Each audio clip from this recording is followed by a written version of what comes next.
Hi guys, it's Theo Stocker for Yachting Monthly here, and I am on a very windy Lillebælt in Denmark, which is the piece of water that separates the mainland from the island. And I'm on board the Faurby deck saloon 360. It's what until very recently was known as the Nordship deck saloon 360. But the yard, which builds both brands, is actually combining the brands under one label, just because the Faurby is quite iconic.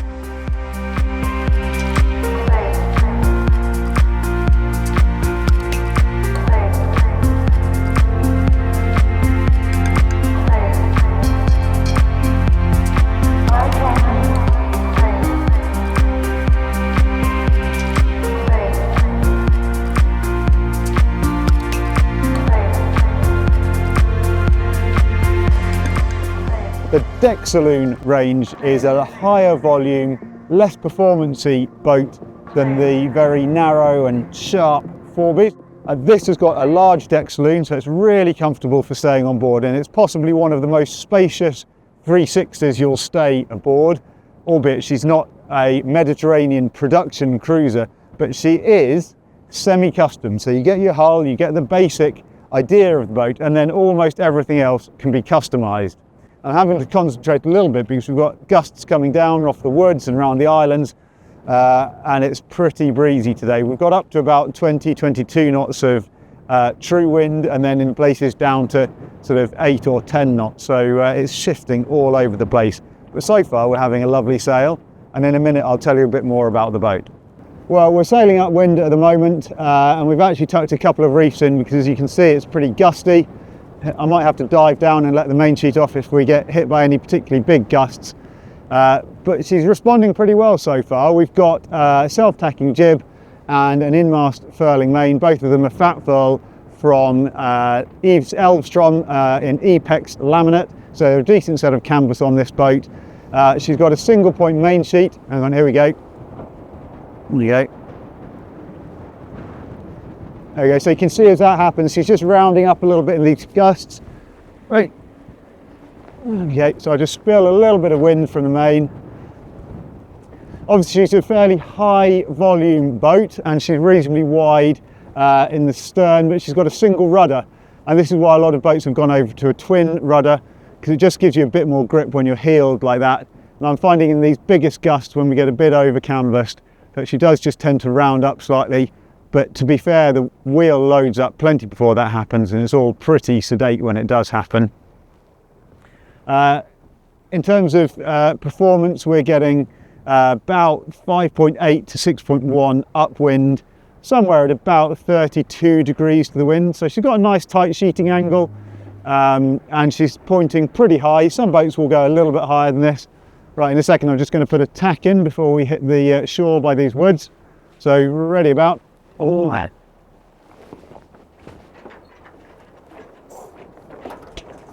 Yay. All right, and out of this tack we're going to be hit by another gust, I think, so see how we get on. Right, I'll sit down on this side. Okay. Yeah, so as you can see, she's pretty responsive on the wheel. We've got this nice big single wheel with Jeffer steering with a cable linkage, and she's really tight. There's no play in there at all, and the rudder is pretty deep. It's almost the same depth as the keel, not quite. We've got a 1.8 metre keel on this boat, and it's a composite keel, and on the bottom of that is a big old lead bomb. So it's a deep centre of gravity, and the rudder goes down fairly deep, but you can see as we lift up, a little bit of that rudder comes out, just occasionally loses grip. But then this is possibly about the most challenging conditions for that, just because there are such big gusts and then big lulls in between them.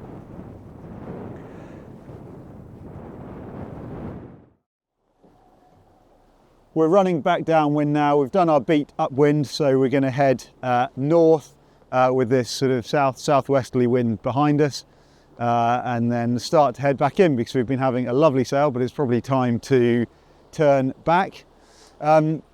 Yeah, it's been really breezy. I mean, that is pretty much a solid force 5 at the moment. It was force 4 earlier. It's been shifting all over the place. So it's been quite hard to get the boat to settle on set speeds, obviously, when you're getting hit by gusts that are coming from all over the place and increasing by 5 or 10 knots each time.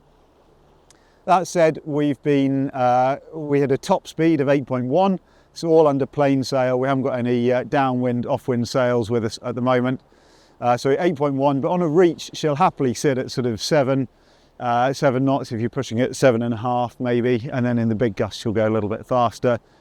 Downwind in these kind of conditions, we're looking at about 5.5 knots, although at the moment we've got 14 knots of apparent wind and we're doing 6 knots through the water, and that's even with 2 reefs in the main. So she certainly slips along very nicely. She's not a sports boat, and she is reasonably high volume, which means that she's reassuring, she's comfortable to sail, she's engaging on the wheel. She's not going to set the world alight, but you will have some very pleasant cruising on her. It will pay to reef her slightly earlier than later. She's not a boat that you can just hang on to your canvas indefinitely. You do need to have the right amount of canvas up, as is true for most boats really. But she's got a good powerful rig that is more than enough for what you need for your average cruising. She's got a bowsprit if you did want to set some off-wind sails, and we've got an adjustable backstay. So we've got a reasonable amount of rig adjustment. We've played around with the halyard tensions a little bit. This is actually the first time that this hull has been out sailing at all, so it's a bit of a shakedown sail for her, finding her way around. As you've seen, she's got a single point main sheet.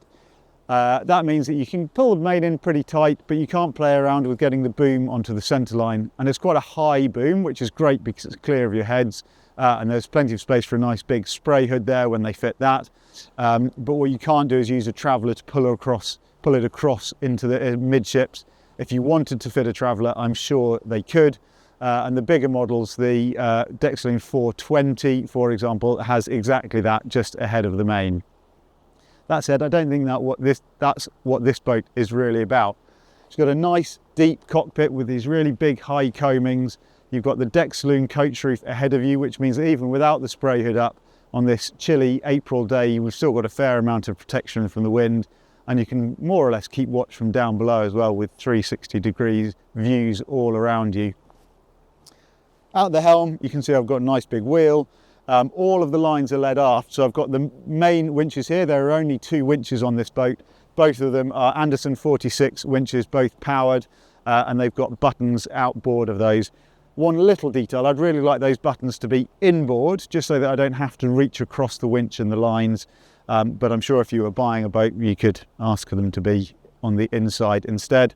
Also, they're quite a long way aft, so it means that if you're going to work the lines, as we've been doing, you do need to come behind the wheel to do it. And I'd quite like to be able to sit where this winch is. I'd quite like them a few inches further forward.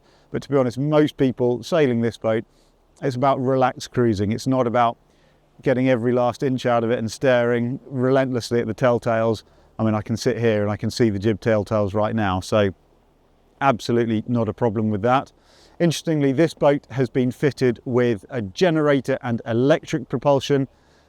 On batteries alone, that gives us about 3 hours of motoring. It's an ocean vault system, so I've got the control panel here and the throttle there. It's lovely, motoring off, completely silent, and you can go up to 6 knots. We got actually close to 7 knots at max revs earlier, or whatever you call it, on an electric motor. We did. It took 13 kilowatts though to do 7 knots. You drop it back to 6 kilowatts and you're still doing 6 knots through the water. So actually you get pretty good efficiency from that. And then there's a generator that you can put on, which gives you then as much range as you've got fuel for. It's just a different way round of doing it. And actually 90% of the time you'll just use the electric motor, and then when you come back in you can put it on shore power. You might not use the generator very much at all. Obviously if you're longer distance cruising, then you will. At the binnacle I've also got a chart plotter, autopilot and controls for the bow thruster. I've got a Sleipner bow thruster in a tunnel up at the bow. There isn't a stern thruster on this boat. Some of the larger Nordship Faurbys have a bow thruster built into the skeg just ahead of the rudder. This boat's just got a balanced spade rudder. A simpler system, but really on this size boat, 36 foot, you don't need more than that. And this is a boat that you can very easily single hand thanks to the self-tacking jib, in-mast furling main and all of the powered winches. Just behind me here, it's worth mentioning, I've also got some nice rope bins, so all of the tails that come off the halyards from the winches and the sheets just go straight into those bins outboard. I've got lockers beneath the seats where I'm sitting, and an enclosed transom. I quite like having an enclosed transom for a cruising boat. It just feels a little bit more secure. And then a walk through, you just hinge this bit up, walk through, and you're straight down onto a small sugar scoop transom. No bathing platform to bother with, and a permanently mounted ladder so that you can just drop that down, which I think is a really nice safety feature as well. Forwards in the cockpit, just where you are, you're surrounded by the coamings, and you've got nice long, about 1.5 metre long benches. And then in the middle, there's a big solid arch of stainless steel tubing, which is a great foot brace. And then when you're ready for your table, it's just a single piece of, a single table ready-made in wood, obviously. And you drop that down over the tubing. And then you've got a proper cockpit table with drink stowage, bottle stowage in the middle, and 2 leaves that lift up. I think that's a really nice solution that you can just move it out of the way when you're sailing, pop it back in when you're in harbour. And the washboards, interestingly, on this boat have hinged washboards, and they just clip back to one side. They're permanently there. It's a bit neater and simpler than having recessed washboards, or even washboards that you have to take out and find somewhere to put them.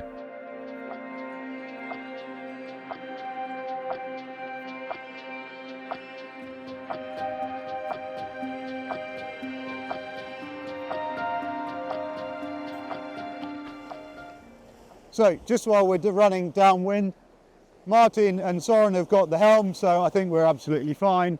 We're not in any danger of jibing. I thought I'd just tell you a little bit about the design, because the 360 has been around for a few years now. The hull was launched in 2009. She was designed by Lars Buchwell, who was the designer and the founder of Nordship yachts. So the hull's been around for a little bit of time, but they've done quite a few updates on deck, most notably around the windows and hatches. You can see here we've got the large deck saloon windows, which were sort of smaller little hatches with aluminium surrounds, but now they put in these large glazed panes that go all the way up the side of the deck saloon coach roof, and I think that looks a lot better, looks a lot more modern, and also brings more light in down below. All of the hatches forwards have now become flush hatches, so they've had to redo the moulding for the deck here, put that hatch in flush, and then they've added in 2 additional flush hatches at the aft end of this little bit of the forward end of the coach roof, and they've done away with the little window port lights in the sides as well, so she looks a lot cleaner and a lot more modern. The other main thing that they've done on deck is a slightly cosmetic change to first appearances, and that is to put the stanchion bases in little recesses in the tow rail, where before they were inside the tow rail. The reason for doing that is that if you can move them 2 or 3 inches outboard, you've got quite a lot more space then for walking down the side decks, particularly when you're heeled. Every little bit of space helps so that you don't have the guard wires digging into your leg as you're heeling. And then there's a few little tweaks in the cockpit and down below as well. We're on our way back into harbour now. Soren's got the helm, so I'll just show you around the cockpit while we're out. Lovely sunshine, we're doing 7.5 knots. What could be better? I'll just ease the main a little bit. There we go. Is that okay? Yeah, good. All right. I've obviously shown you around the helm. I forgot to mention that you can fit little foot chocks. You can have lifting footrests if you want to, and Faurby will fit that exactly according to your wishes. At the stern then, you can see we've got the removable walk-through that just hinges up, and then either side we've got deep lazarette lockers. On the starboard one, there's actually inbuilt into it a little baffle so that you can stow your outboard engine directly in there. So you just lower it in, drop it on, and that's a nice secure place to keep your outboard engine, which isn't really nice. We've got the winches, the rope bins, which I've shown you, and then coming forwards, good big handhold on the binnacle here, and the foot brace as well, which is really handy, particularly now, either lower or higher. And then a centerline table just slots over the top, and that has lifting sides, so you can lift it up and have a nice big cockpit table. Take it out of the way when you're sailing though. Starboard side under there is the aft cabin. On port side, I've got a lifting hatch into one of the biggest cockpit lockers you will ever see.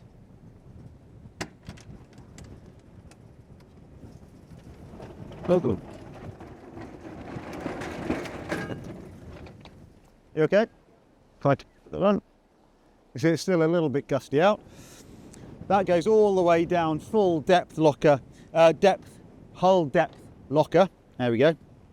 And outboard there are some cubby holes and shelves and all that kind of stuff with a separate door. If you wanted to, that can be made into a separate cabin, or you can have the aft cabin full width all the way across. So you can configure it how you want. But if, for example, you occasionally had some grandchildren, you could actually get a couple of bunk beds in there, and that would work quite well, I think.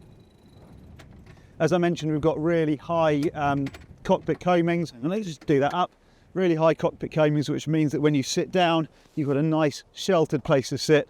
That's really very cozy. If I had a spray hood up, that would come up to about here, and I'd be completely out of the elements.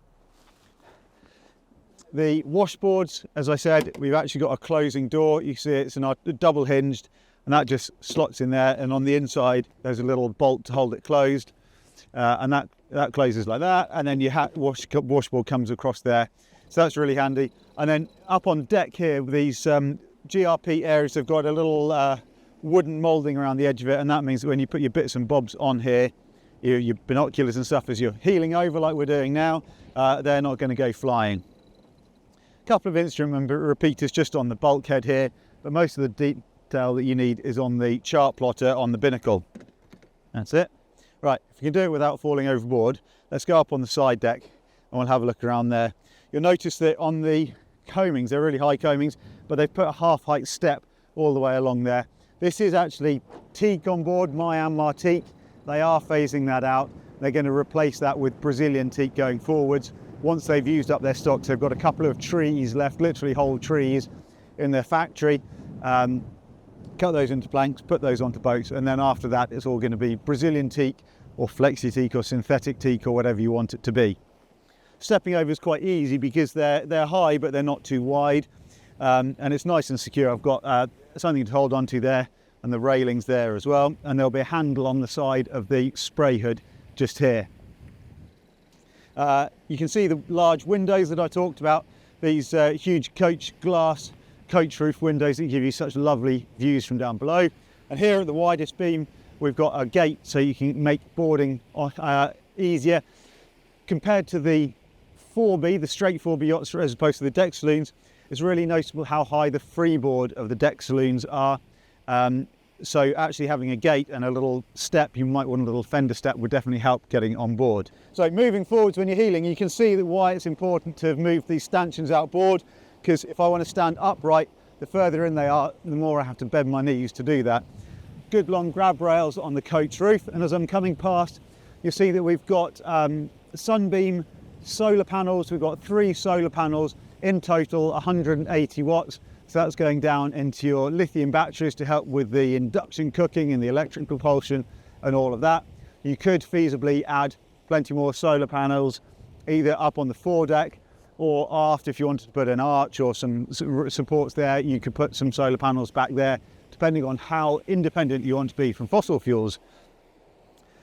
Noticing here as we come forwards that we've got the upper shrouds taken to chain plates, which are all the way outboard, while the lower shrouds are taken inboard, which means that I don't have to duck under any shrouds and I can just walk straight forwards. Isn't that nice? Before I do that though, I just wanted to point this out to you because it's a bit tricky sometimes on a deck saloon to lead all the lines aft, but they've done a nice job here, I think, because the main sheet, it's a German main sheet system. All the kicker and halyards and all of that sort of stuff are taken off. They come across the windscreen here on the front of the deck house and then up into conduit just underneath the top of the coach roof, and they're led aft all the way to the helm. And there doesn't seem to be too much friction in those either. So I think that's a really neat way that they've done that.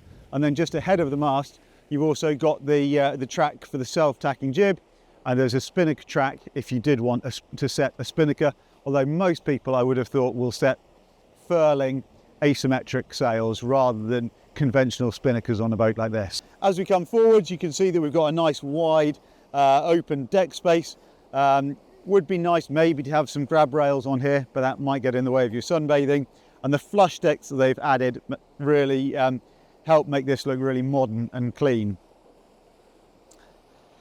At the bow then, good big solid deck gear that you can see here. and a nice large anchor locker. At the moment that's got 4 fenders in, 4 really big fenders that we've managed to fit in there, as well as all of the chain on this boat. You'll see that we've got a flat deck furler from Facnor, so we've got this tape ribbon rather than a rope, so then you get a much smaller drum and you can get your sail lower down to the deck, get more sail area without sticking it up really high. That's a good step. And on the bow, that's another change that they've made to the 360, is that it used to be this big stainless steel welded operation for a bowsprit. Now you've got an integrated GRP bowsprit, which I think looks really neat. And that's got grip moulding on top, and as is common in the Baltic, you've got the semi-open push pit, so the pull pit, sorry, so that you can step off onto the pontoon, over the bow or onto the rocks or whatever you're doing. And you've even got a little integrated boarding ladder. That's a really common thing in the Baltic as well, so that when you moor bows to on a rock or in the marina, you don't have a big step up, you can climb down. And that houses the integrated bow roller as well for the anchor. And I'll just show you in here. Yeah. There you go, there's your anchor locker. Tell you what, we'll take the fenders out when we're back in harbour and you'll get a better view of that.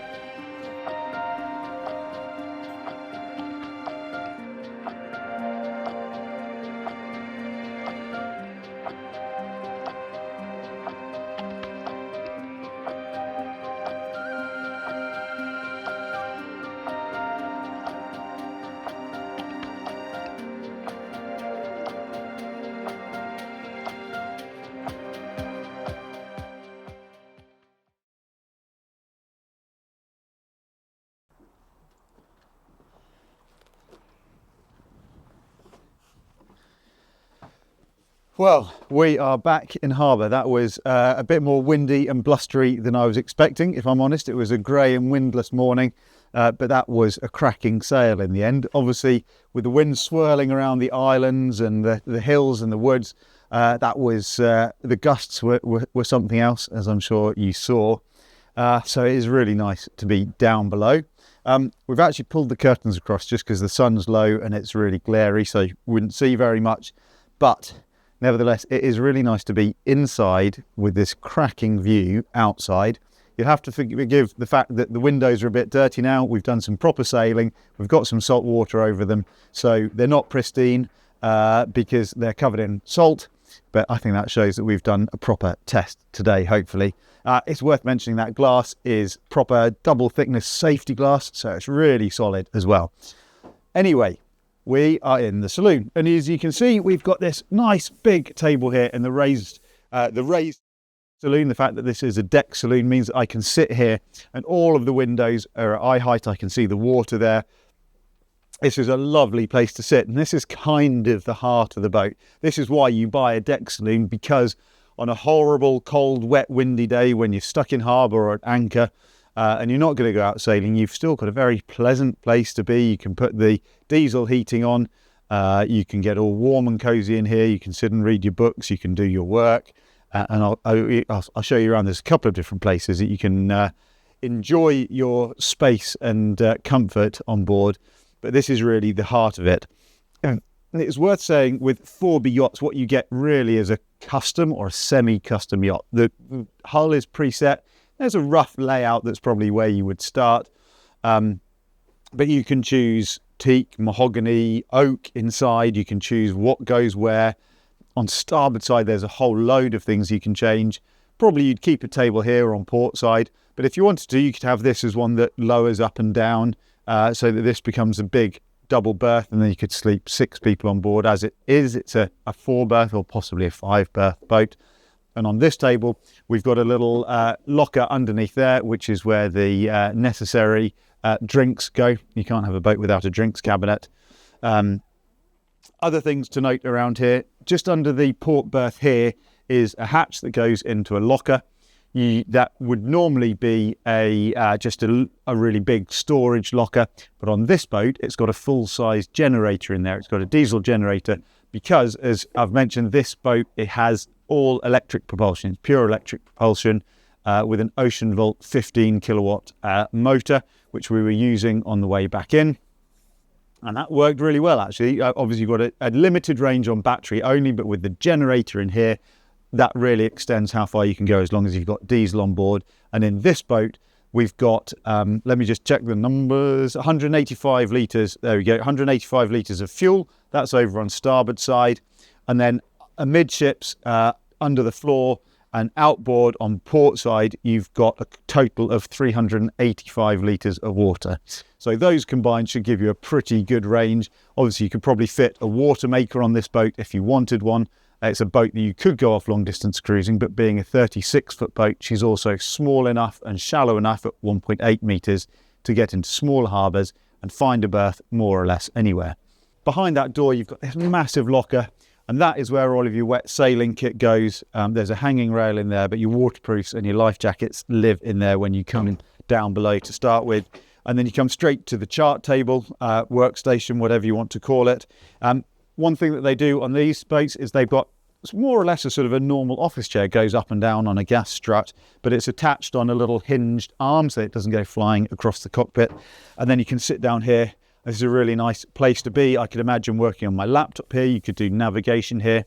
This isn't a sort of a full-size chart table, but because it's semi-custom, it's all hand-built. If you wanted this to be a chart table, their wish is your wish is their command. That's the right way around. This boat's got a little drawer in there for sort of navigation instruments or whatever gubbins you want to keep in there.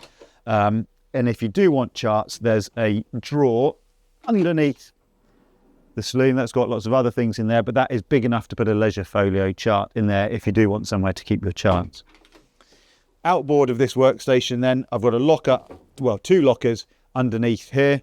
You could put whatever you want in. I'm pretty sure they said once somebody had a little piano along here, a little electric keyboard. You can do whatever you want on a Faurby really, and they'll make it for you.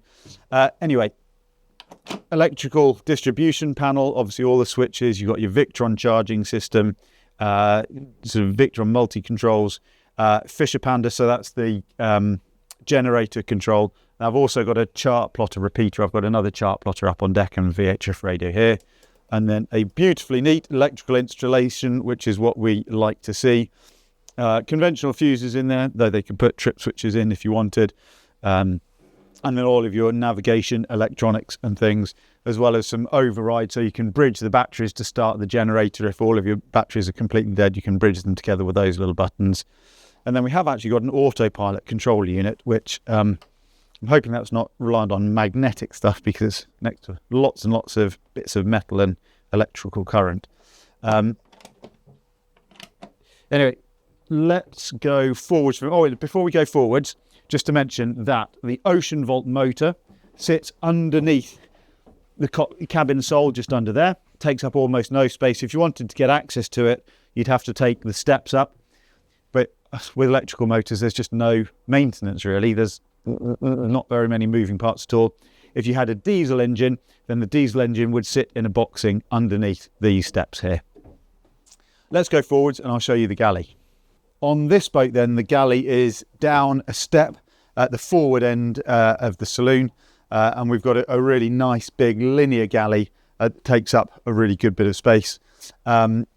Loads of storage room outboard here. You could probably build in some sort of lockers or baffles in there for bottles and things if you wanted to. And then we've got loads of locker space above it. Plates are all nicely built in, cups in that one, and then more space for food and things in that one. Because we've got the extra battery capacity on this boat, it means that you can have induction cooking. So this actually runs off two large AGM batteries, which are strung together into 24 volts. So charging on this boat is done. There's basically one central smart charger that then trickles out DC to DC to, I think it's got 2 or 3 different kinds of batteries. You've got the lithium for the Ocean Vault motor, you've got the AGM 24 volt for this, and then you've got a 12 volt for the bow thruster and a couple of other little systems on board. So you need quite a clever, big, decent shore power charger for that. In the galley anyway, you've got all your drawers and all of this.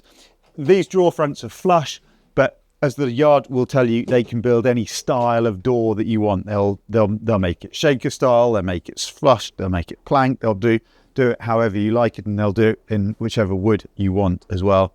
And then this boat's got a 1.5 sink, which I think is a good option for drying up and putting dirty things in them. More locker space under the galley here as well. The next one of these boats, so this is the first of the new version of the 360 that they've built. The next boat is going to have the galley up here. That's going to come all the way forwards to out here, so you get a really big galley on starboard side up at the deck saloon level. The forward cabin will come a bit further aft, so effectively you get an ensuite cabin then, and then there'll be a storage unit here that's connected to the galley, so then you get a bit more stowage on board as well. Also got the front opening fridge here. It opens up a thwartship, so you wouldn't want to open it on port tack because a couple of things might drop out, but actually when you would just use it in harbour really, and that's a really good big sort of home-sized fridge there for extended cruising. What this boat does really well is a ridiculously large heads. Come on in with me. So I am currently in the shower. I'll take my sunglasses off. And here you can see I've got 185 of headroom. So I've got decent headroom in the shower. My little shower unit is down here. I'll probably put a clip up here. So then you can have a nice shower in here. And they've got a curtain that pulls across. Let me unvelcro that. Curtain pulls across there, and the idea being that it keeps all of the woodwork, all of the toilet nice and dry. And a little detail on this boat that I hadn't pointed out, everywhere where there's curtains and a few little things, these little magnets, they're sort of hidden flush into the woodwork, and you just sort of pop things on with a magnet, and it means that everything sits really neatly and tidily. So that keeps your bathroom dry while you're using it. And we've actually got a Korean floor, sort of a contoured floor with it's basically a wet room as you might have in a rather fancy bathroom at home. We've got an electrically flushing toilet there, and then loads of locker space both above and below the sink, and these beautiful Korean worktops as well. So it's a probably nicely done bathroom. We've got an opening hatch. That's one of the flush hatches that they've added into this version of the boat as well. In the forward cabin, this is ridiculously large. I'm just going to hop up on the berth so that you can see just how big it is. Goes all the way forwards. That's the anchor locker, bow locker just behind there.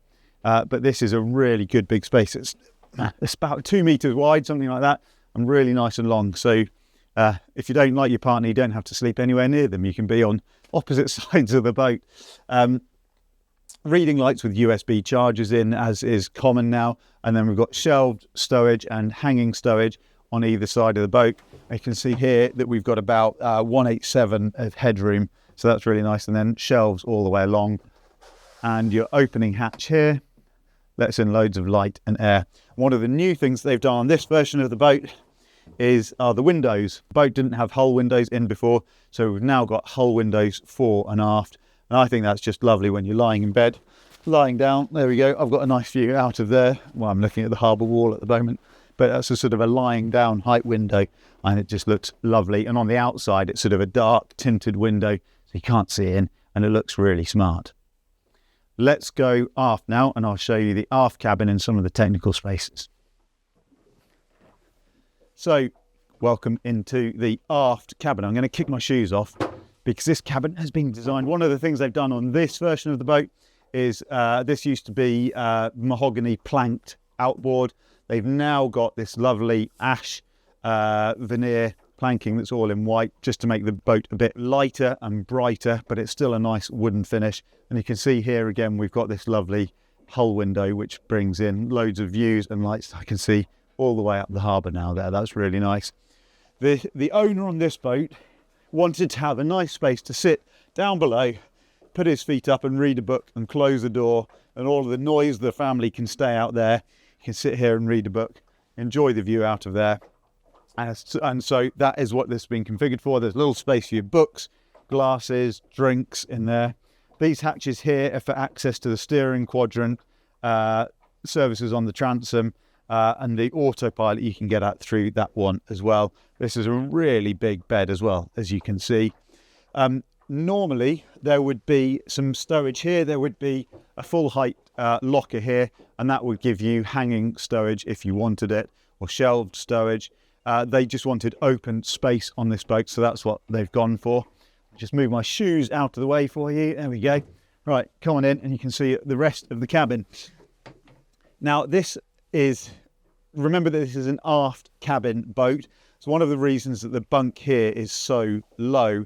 Makes real use of all of the space down here, because what it does is it creates this huge bed that's basically a full width cabin. You can actually have this as a completely full width cabin if you wanted, and you get rid of this bulkhead, but it would mean that you would lose the locker space that is behind here. And I think this is pretty cool. Let's go in and have a look. Actually, before I go in there, just point out that this is the stowage. This is the only stowage in this cabin at the moment, besides what's beneath the bunks. So you've got some shelved space, and that's what the owners have requested. If you wanted that as hanging space, split hanging shelved space, plus your other locker on the other side, you'd be absolutely welcome to it, and the yard will build that in for you. But what is really cool in this one is we've got this hidden little door in here. Come on in. In here, then, we've got a little technical room cabin. There's access up here from the cockpit, so this is your good deep cockpit locker.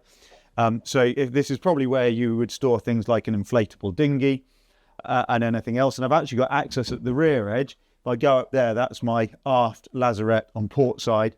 So this is where the engine comes down into your outboard engine if you want to keep it in here. As it is, we've got this baffle outboard and another shelf here so that you can organise all your kit and it doesn't descend into chaos. And then also you can see we've got a few systems. We've got the diesel heating system here is the main thing. And they've built in some lighting as well. Now, it is possible if you wanted to, and other people have done this, is you can turn this into a little bunk cabin and you could have 2 bunks in here. So if, for example, you wanted mum and dad next door and 2 kids in here, plus grandma and grandpa in the forward cabin, then you can absolutely do that. That is entirely possible. But I think for people who are going to be going off cruising double-handed or possibly with friends occasionally, then actually having a good big storage cabin for all of your sort of tools and spares and that kind of stuff is really useful. This is probably also going to be your sail locker for off-wind sails because the anchor locker, there's just one anchor locker that's big enough for your fenders, possibly your lines as well, but not for off-wind sails. So you're probably going to bring them in and store them in this bin in here.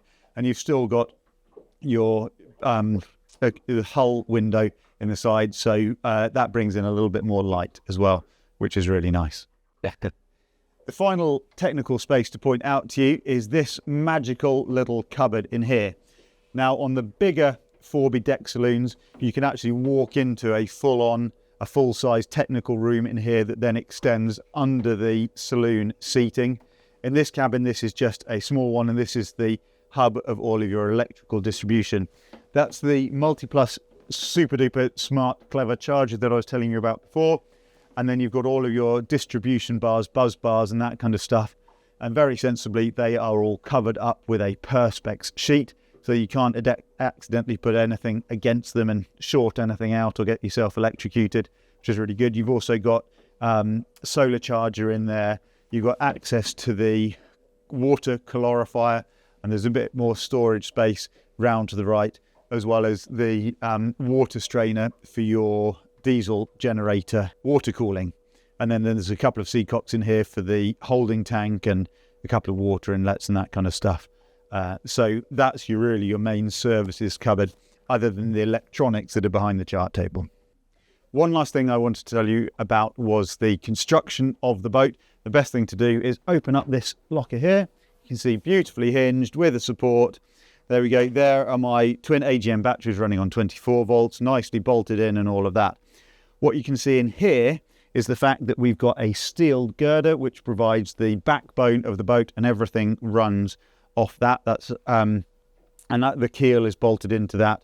The keel is a composite keel with metal rods running through it, so fiberglass fin, and then a good big deep bulb on the bottom of it. And then the boat is hand laid up in vinyl ester resin. Below the waterline, everything is solid laminate. Above the waterline then is Divinycell core, and everything else is then Divinycell core. It's hand laid up even where the core is, because they reckon that they can get a better quality finish that is more guaranteed to have enough safety margin. than you could do with vacuum infusion. So they don't do vacuum infusion. It's all hand laid up in Denmark here by Danish craftsmen, and they're really happy with the quality that they get, and they don't want to sacrifice that by going to a faster process. The other thing is that they don't really see the need, because this boat, with all of the systems on board as you see her, is only 6.5 tons, so she isn't super heavy. A couple of other little things about the construction: all the woodwork is varnished in situ in the boat, which means that you don't get panels moving against each other, you don't get water creeping down the back. It's all effectively sealed in.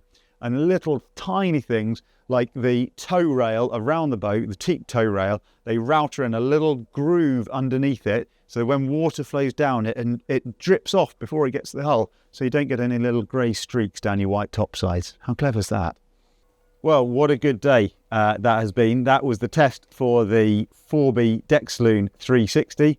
And we have had a cracking sail. As you've seen, we were out in some really blustery, windy conditions, and we've definitely made the most of it. I hope you've enjoyed coming aboard with me. Now, Faurby set out to do 3 things with this boat. They wanted a boat that was primarily fun and enjoyable to sail, by which you mean feedback and engagement through the wheel and at the helm. It had to be properly comfortable, with all the comforts of a deck saloon, rather than just a normal aft cockpit boat where you're down in the boat. And they also wanted a boat that was superbly built. Now, I think that they have achieved all of those things. As you saw when we were out sailing, there were a couple of times when the boat rounded up into the wind. To be fair to the boat, I think that was because I was over canvassed. The wind's been gusting to the top end of force 5, force 6, and at times we were fully canvassed, with full sail without any reefs in. Once we tucked a reef or 2 in, a little bit easier to control, which just means that probably I was sailing her badly.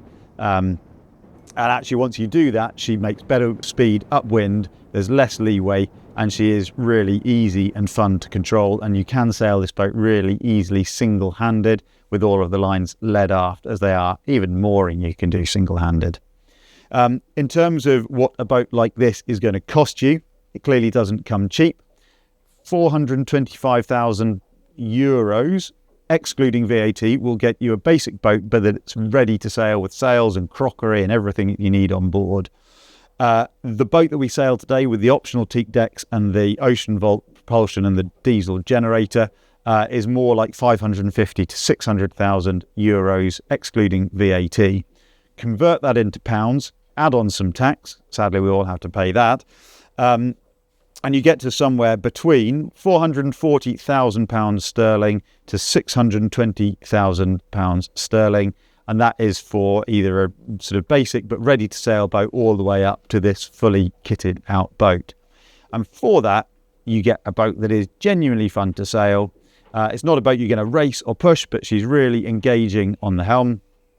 She is absolutely beautifully built, and she's highly customizable, so you will get exactly the boat that you want. And she is also ridiculously comfortable, and is lovely to be on board. And now, as the wind's howling outside, we can settle in for a comfortable evening. But the best thing about this boat is that when you choose it and you order your boat, you sign on the dotted line, you can make it a boat that is absolutely your own.